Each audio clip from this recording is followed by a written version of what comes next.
नमस्कार साथियों, स्वागत है आप सभी का हमारे YouTube channel success with you पर। आज के इस वीडियो में 27 जून का जितना भी महत्वपूर्ण हमारा करंट अफेयर्स बन सकता है उसको यहाँ पर हम डिस्कस करेंगे। उस क्वेश्चन से जुड़ी हुई महत्वपूर्ण स्टैटिक जानकारी, साथ ही करंट की जानकारी आपको यहाँ पर बताई जाएगी। तो वीडियो में लास्ट तक बने रहिएगा क्योंकि यह वीडियो आपके आने वाली सभी एग्जाम्स के लिए बहुत ही इंपॉर्टेंट होने वाला है। साथ ही इसकी पीडीएफ अगर आप चाहते हैं तो उसके लिए आप हमारा टेलीग्राम ग्रुप ज्वाइन कर सकते हैं। उसकी लिंक इस वीडियो के डिस्क्रिप्शन बॉक्स में आपको मिल जाएगी। तो चलिए दोस्तों, शुरुआत करते हैं आज के इस वीडियो की। और सबसे पहले यहाँ पर आज का मोटिवेशनल थॉट जो कि आपको ऊर्जावान बनाएगा, आपको मोटिवेट करेगा और कहीं ना कहीं आपकी लक्ष्य प्राप्ति में आपकी सहायता करेगा। तो आज का हमारा यहाँ का मोटिवेशनल थॉट है कि बिना संघर्ष के कोई महान नहीं बनता।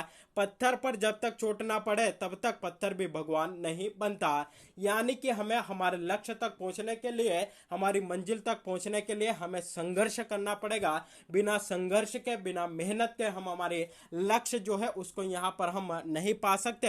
हमारी जो मंजिल है उस तक हम यहाँ पर नहीं जा सकते। तो उसके लिए हमें यहाँ पर संघर्ष करना पड़ेगा, क्योंकि पत्थर को भी मनुष्य या इंसान तब तक भगवान नहीं मानता जब तक कि उस पर चोट न पड़ती। यानी कि तब तक, जब तक उसको कोई सा रूप नहीं दिया जाता, जब तक वह जो है किसी आकृति में जो है आपका परिवर्तित नहीं होता, तब तक किसी के द्वारा भी उसको भगवान नहीं माना जाता। लेकिन जब वह किसी आकृति में, किसी शेप में आपका परिवर्तित हो जाता है तो इंसान उसको भगवान मानता है और उसकी यहाँ पर पूजा आपकी करता है। तो उसी प्रकार आपको भी जो है संघर्ष करना पड़ेगा। अगर आप संघर्ष करते हैं तो आपकी मंजिल तक आप जरूर पहुंचेंगे और तभी जाकर जो है समाज के लोग, इस समाज में जो है आप अपने आप को सिद्ध कर पाएंगे। क्योंकि देखिए, यहाँ पर जो है लोग आपको यहाँ पर बोलने वाले तो बहुत मिलेंगे कि जो है आप ये कर सकते हैं, वो कर सकते हैं। मोटिवेट करने वाले भी आपको बहुत मिलेंगे, रास्ता दिखाने वाले भी, मार्गदर्शक भी जो है आपको बहुत मिलेंगे। लेकिन उस रास्ते पर चलना आपको होगा, उस पर जो है संघर्ष, अपनी मंजिल तक पहुंचने के लिए संघर्ष आपको यहाँ पर करना होगा। तो यह था हमारा आज का मोटिवेशनल थॉट। चलिए इसी के साथ शुरुआत करते हैं आज के इस वीडियो की। पहला क्वेश्चन हमारा यहाँ पर है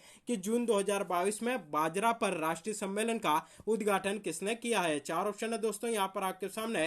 प्रहलाद सिंह पटेल, नरेंद्र सिंह तोमर, नितिन जयराम गडकरी और अमित शाह। तो राइट आंसर आपका बनता है ऑप्शन है प्रहलाद सिंह पटेल के द्वारा 2022 में 23 जून 2022 को बाजरा पर राष्ट्रीय सम्मेलन का उद्घाटन जो है इनके द्वारा यहाँ पर किया जाता है। तो यह भी हमारे लिए यहाँ पर इंपॉर्टेंट बनता है। साथ ही इसका आयोजन, यानी कि ये जो आपका राष्ट्रीय सम्मेलन हुआ था, इसका आयोजन किसने किया था? तो उद्योग निकाय है जिसका नाम है एसोचैम, उसके द्वारा नई दिल्ली में the future super food for India विषय पर जो है इसका आयोजन आपका किया गया था। तो शुरुआत या इसके उद्घाटन किसने किया? तो प्रहलाद सिंह पटेल ने किया था। किसके द्वारा इसका आयोजन किया जाता है? तो एसोचैम के द्वारा इसका आयोजन यहाँ पर आपका किया जाता है। साथ ही देखिए दोस्तों, यहाँ पर आपको चार ऑप्शन दिख रहे होंगे। प्रहलाद सिंह पटेल, नरेंद्र सिंह तोमर, नितिन जयराम गडकरी और अमित शाह। तो प्रहलाद सिंह पटेल, इनकी बात करें कि वर्तमान में क्या है, तो वर्तमान में केंद्रीय खाद्य प्रसंस्करण उद्योग राज्य मंत्री है। अगला क्वेश्चन बनेगा कि वर्तमान में हमारे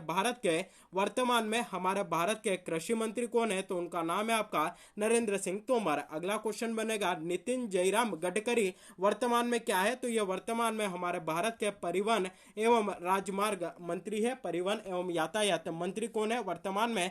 तो उनका नाम है आपका नितिन जयराम गडकरी। वहीं अगला क्वेश्चन यहाँ पर बनेगा कि भारत के वर्तमान में गृह मंत्री कौन है? तो उनका नाम है आपका अमित शाह।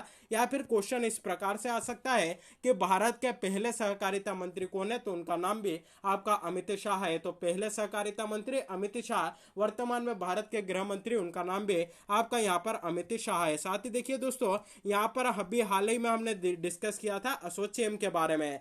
तो देखिए, एसोचैम से भी जुड़ी कुछ महत्वपूर्ण जानकारी यहाँ पर आपको बता देते हैं, ताकि अगर एग्जाम में इससे जुड़ी हुई जानकारी अगर आपसे पूछी जाए, इससे जुड़ा हुआ क्वेश्चन आए, तो उसका आंसर यहाँ पर आप आसानी से बता सके।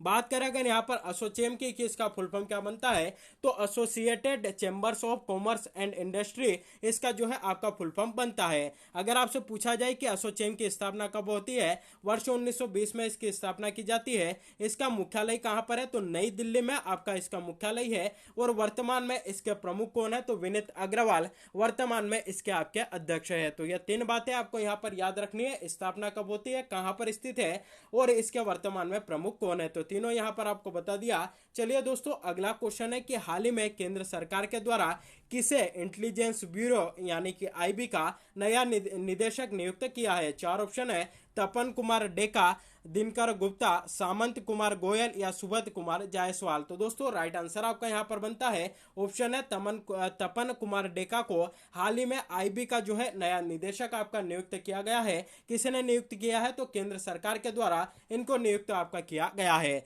साथ ही तीन ऑप्शन यहाँ पर हमारे और बचते हैं, दिनकर गुप्ता, सामंत कुमार गोयल और सुबोध कुमार गोयल। तो यह भी वर्तमान में किसी न किसी पद पर आपके हैं। तो अगर बात करें कि वर्तमान में एनआईए यानी कि नेशनल इन्वेस्टिगेशन एजेंसी, राष्ट्रीय जांच एजेंसी के वर्तमान में महानिदेशक कौन है? तो दिनकर कुमार गुप्ता, इनको हाल ही में इस पद पर जो है आपका नियुक्त किया गया है। वहीं अगर आपसे पूछा जाए कि जो भारत की खुफिया एजेंसी है जिसका नाम है आपका रो एनालिसिस विंग, जिसका फुल फॉर्म बनता है रिसर्च एंड एनालिसिस विंग, इसका जो है आपका यहाँ पर फुल फॉर्म बनता है। इसके वर्तमान में महानिदेशक कौन है? तो सामंत कुमार गोयल वर्तमान में इसके महानिदेशक है और इनका कार्यकाल आपका 1 वर्ष के लिए जो है आपका हाल ही में बढ़ाया गया है। तो यह भी हमारे लिए इंपॉर्टेंट बनता है। वहीं बात करें सुबोध कुमार जायसवाल के, तो यह वर्तमान में सीबीआई के महानिदेशक है, सेंट्रल ब्यूरो ऑफ इन्वेस्टिगेशन के। तो यह भी हमारे लिए यहाँ पर इंपॉर्टेंट बन जाता है। चलिए दोस्तों, अगला क्वेश्चन यहाँ पर देखते हैं कि भारत सरकार ने किसे हाल ही में नीति आयोग का नया मुख्य कार्यकारी अधिकारी यानी कि सीईओ नियुक्त किया है? चार ऑप्शन है, परमेश्वरन अय्यर, सुमन बेरी, अरविंद पनगड़िया या सिद्धू श्री खुल्लर। तो दोस्तों राइट आंसर बनता है आपका ऑप्शन है परमेश्वरन अय्यर को हाल ही में भारत सरकार के द्वारा नीति आयोग का नया मुख्य कार्यकारी अधिकारी यानी कि नीति आयोग का सीईओ नियुक्त किया गया है। तो ऑप्शन है हमारा यहाँ पर राइट आंसर बनता है। किन की जगह लेंगे?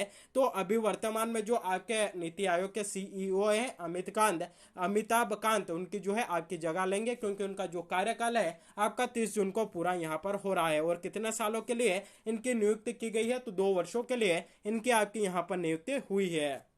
दोस्तों तीन और ऑप्शन यहाँ पर हमारे बचते हैं, सुमन बेरी, अरविंद पनगड़िया, सिद्धू श्री खुल्लर। तो इनसे भी जुड़ी हुई कुछ महत्वपूर्ण जानकारी यहाँ पर हम देख लेते हैं। अगर सुमन बेरी की बात करें तो यह वर्तमान में नीति आयोग के उपाध्यक्ष है। देखिए दोस्तों, आपकी जानकारी के लिए यहाँ पर बता दें कि जो प्रधानमंत्री होते हैं वो आपके नीति आयोग के अध्यक्ष होते हैं। तो अगर आपसे पूछा जाए कि वर्तमान में नीति आयोग के अध्यक्ष कौन है, उनका नाम है नरेंद्र मोदी। नीति आयोग के वर्तमान में उपाध्यक्ष कौन है? तो उनका नाम है आपका सुमन बेरी। दो और ऑप्शन बचते हैं, अरविंद पनगड़िया। इनकी बात करें तो अगर आपसे पूछा जाए कि नीति आयोग के पहले अध्यक्ष आपके नीति आयोग के पहले उपाध्यक्ष आपके कौन थे? तो उनका नाम है आपका अरविंद पनगड़िया। वहीं अगर आपसे पूछा जाए कि नीति आयोग के पहले सीईओ आपकी कौन थी? तो उनका नाम है सिद्धू श्री खुल्लर। तो ये दोनों हमें यहाँ पर याद रखना है, वर्तमान में और पहले भी, क्योंकि पहले वाले जो है आपके स्टैटिक तौर पर आपको याद रखने होंगे और वर्तमान वाले आपको करंट के पोर्शन को देखकर जो है यहाँ पर याद रखना होगा। साथ ही दोस्तों देखिए, यहाँ पर बात आई है आपके नीति आयोग की। तो सबसे पहले हम यहाँ पर बात कर लेते हैं कि ये जो नीति है इसका फुल फॉर्म क्या बनता है? तो national institution for transforming India नीति का जो है आपका फुल फॉर्म बनता है। बात करें नीति आयोग का जो स्थापना की, कि इसकी जो स्थापना है कब की जाती है? तो 1 जनवरी 2015 में इसकी जो है आपकी स्थापना की जाती है। योजना आयोग की जगह आपका नीति आयोग यहाँ पर लाया जाता है। तो यह भी हमारे लिए यहाँ पर इंपॉर्टेंट बन जाता है। चलिए दोस्तों, अगला क्वेश्चन देखते हैं कि निम्नलिखित में से किसे संयुक्त राष्ट्र में भारत की अगली स्थायी प्रतिनिधि के रूप में नियुक्त किया गया है? चार ऑप्शन है, इंदिरा नुई, रुचिरा कंबोज, सुमन वर्मा या फिर संजीत सिंह। तो दोस्तों राइट आंसर आपका बनता है ऑप्शन बी, रुचिरा कंबोज को हाल ही में संयुक्त राष्ट्र में भारत की अगली स्थायी प्रतिनिधि के रूप में आपका नियुक्त किया गया है। ऑप्शन बी यहाँ पर हमारा राइट आंसर बनता है। तो वर्तमान में क्या थी? तो वर्तमान में भूटान में भारतीय राजदूत के रूप में जो है आपकी कार्यरत थी और इन्हें अब जो है संयुक्त राष्ट्र में भारत के अगले स्थायी प्रतिनिधि के रूप में आपका नियुक्त किया जा चुका है। तो यह भी हमारे लिए यहाँ पर इंपॉर्टेंट बनता है। दोस्तों बात आई है यहाँ पर संयुक्त राष्ट्र की यानी कि यूनाइटेड नेशन की। तो इससे भी जुड़ी कुछ महत्वपूर्ण जानकारी हम यहाँ पर देख लेते हैं। बात करें संयुक्त राष्ट्र की कि इसकी स्थापना कब होती है? तो 24 अक्टूबर 1945 में जो है आपकी इसकी स्थापना की जाती है। इसका मुख्यालय कहाँ पर है? तो न्यूयॉर्क में जो है आपका इसका मुख्यालय स्थित है। वहीं अगर आपसे पूछा जाए कि वर्तमान वर्तमान में इसके अध्यक्ष कौन है, तो इसके वर्तमान में अध्यक्ष है एंटोनियो गुतेरस है। वहीं अगर आपसे पूछा जाए कि वर्तमान में संयुक्त राष्ट्र के कितने सदस्य देश है, तो उनकी संख्या है आपकी 193, और जो 193वां देश आपका कौन सा है, तो वह है आपका दक्षिणी सूडान है। वहीं अगर आपसे पूछा जाए कि भारत इसका जो है सदस्य आपका कब बना, तो भारत इसकी जब स्थापना की जाती है यानी कि 1945 में, तभी जो है इसका सदस्य आपका बन जाता है, यानी कि इसके संस्थापक सदस्यों में से एक हमारा भारत था। तो यह भी आपको यहां पर याद रखना होगा।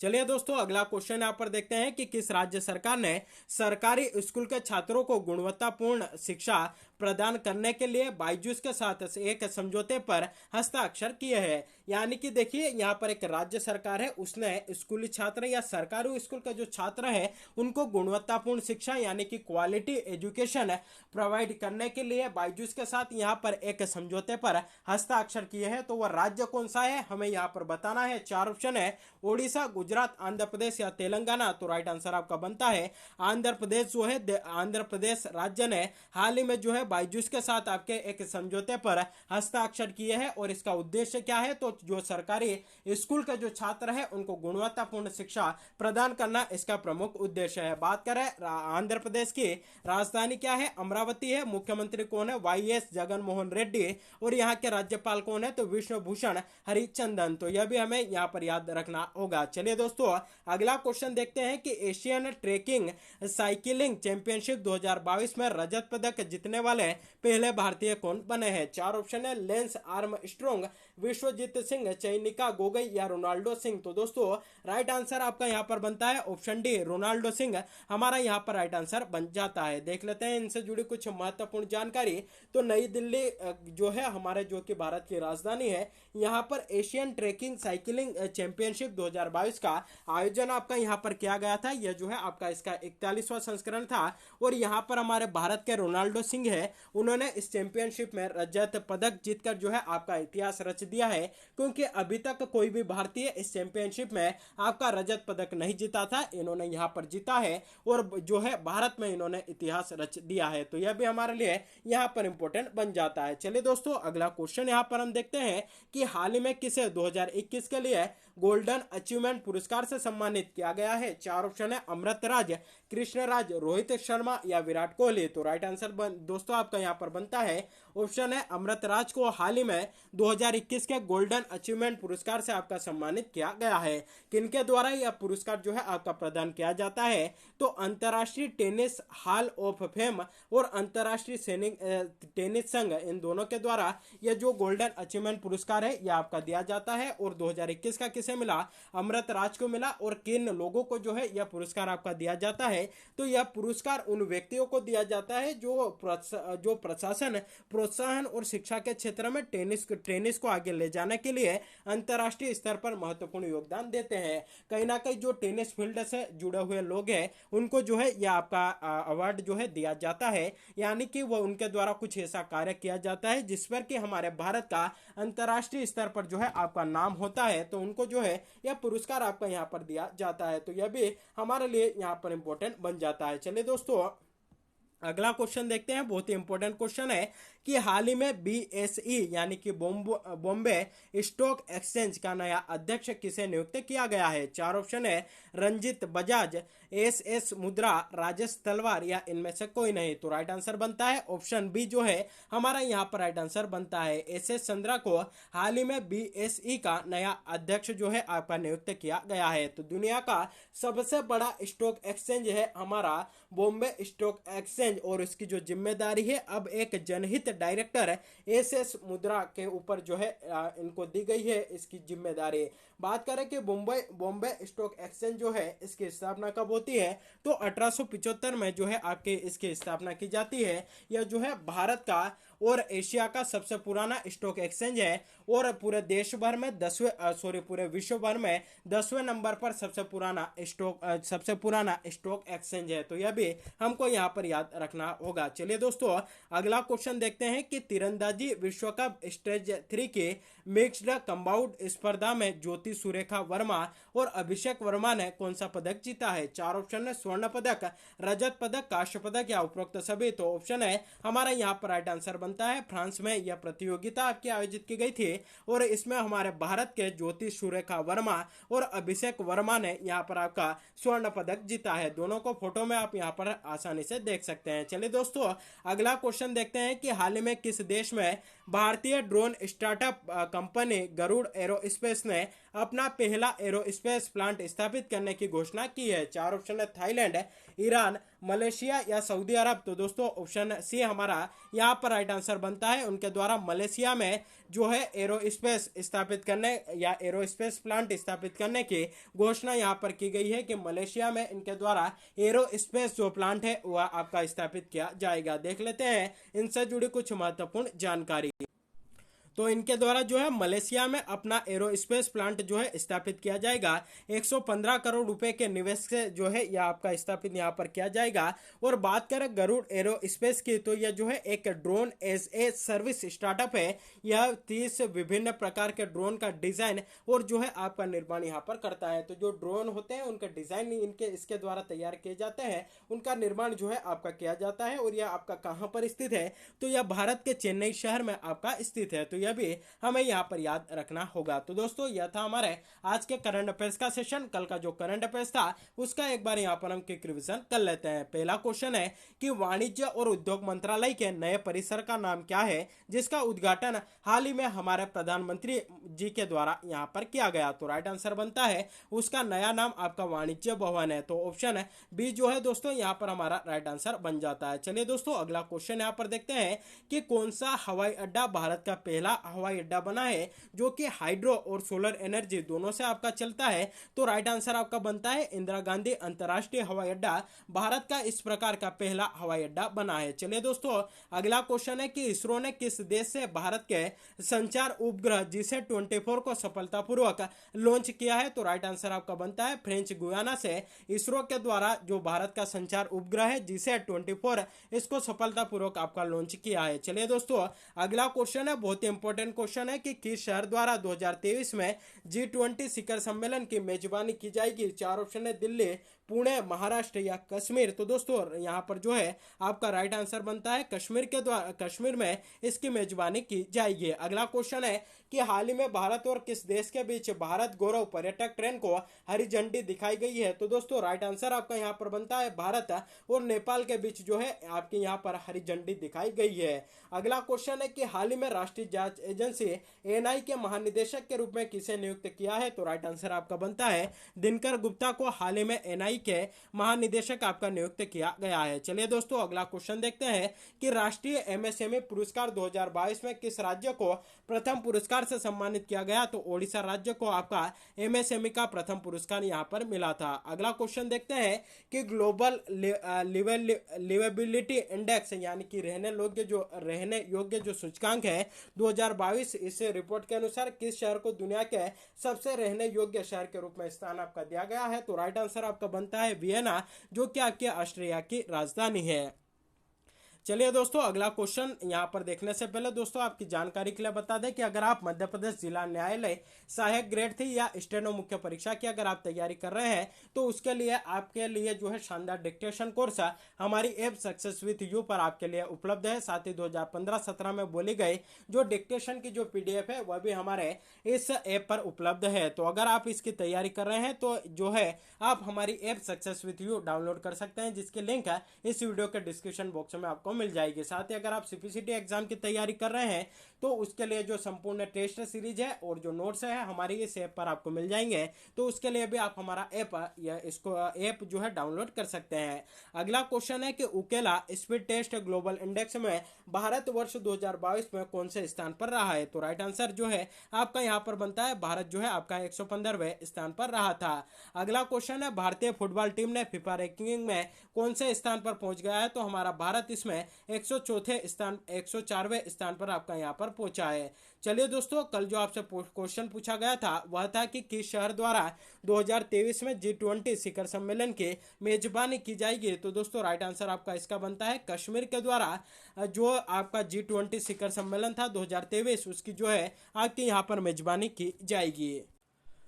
देखिए दोस्तों, आज का जो करंट अफेयर्स का क्वेश्चन था उसको यहाँ पर मैं ऐड करना भूल गया हूँ, तो आपको जो है यहाँ पर ओरली पूछ लेता हूँ। वह क्वेश्चन जो है कल की वीडियो में आपको यहाँ पर मिल जाएगा। तो आज के लिए जो आपका प्रश्न है वह है कि हाल ही में आईबी यानी कि इंटेलिजेंस ब्यूरो का महानिदेशक जो है आपका आपका जो है किसे नियुक्त किया गया है। तो इसका आंसर जो है आपको यहाँ पर हमें कमेंट बॉक्स में जो है कमेंट करके बताना है, और जिसका राइट आंसर आएगा कल के वीडियो में जो है उसका नाम और उसका आंसर यहाँ पर हमारे द्वारा बताया जाएगा। आज के इस वीडियो में जो है मैं उसको ऐड करना भूल गया हूँ, उसके लिए आप सभी से जो है यहाँ पर माफी चाहूंगा। तो दोस्तों, यह था हमारे आज के करंट अफेयर्स का सेशन। वीडियो कैसा लगा कमेंट करके जरूर बताइएगा। साथ ही वीडियो को अधिक से अधिक लोगों तक शेयर करिएगा, वीडियो को लाइक करिएगा। चैनल पर पहली बार विजिट कर रहे हैं तो चैनल को सब्सक्राइब भी जरूर करिएगा। बेल नोटिफिकेशन को प्रेस करके रखिएगा ताकि जब भी वीडियो अपलोड हो उसकी नोटिफिकेशन सबसे पहले आप तक पहुंच जाए। तो आज के लिए बस इतना ही, मिलते हैं अगले वीडियो में, तब तक के लिए जय हिंद।